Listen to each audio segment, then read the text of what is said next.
A lot of unanswered questions for schools and for states and for parents today over President Trump's new executive order trying to dismantle the Department of Education.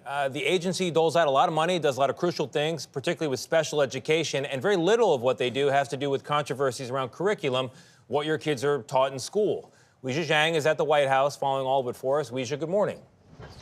Good morning, Tony. Good morning, everybody. You know, only about 10% of federal funding makes up public school budgets, with the states providing most of the money. Still, the Education Department controls funding for low-income schools, student loans, and support for children with disabilities. All responsibilities the administration says will be preserved unless the department is shut down.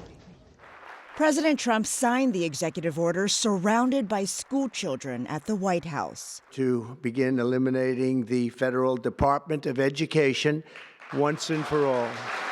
But Trump acknowledged only Congress can abolish the agency. I hope they're going to be voting for it because ultimately it may come before them. The president also attributed low student performance to the department, claiming that the U.S. is at the bottom in terms of educational success. Well, the Department of Education was established in 1980. We've spent almost $3 trillion since that time trying different programs through both administrations, and it hasn't worked. Secretary of Education Linda McMahon is aiming to redistribute her department's duties to other agencies. If you are reassigning those functions and new people have to be trained to do new jobs, isn't that less efficient? We might not need to train new people because I think there are other agencies that are already doing things that are very similar.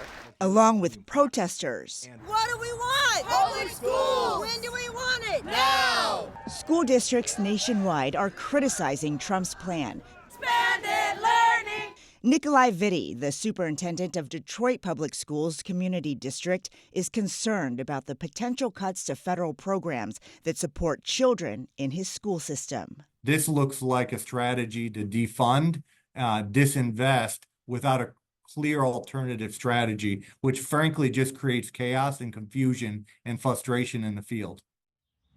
Officials in Wake County, North Carolina, actually across the country, echoed those concerns, but those officials said that shifting responsibility from one federal agency to another could create bureaucratic delays, uncertainty, and gaps in service. The White House has already slashed its workforce by roughly 50% earlier this month. Gayle? All right, Weijia, thank you very much.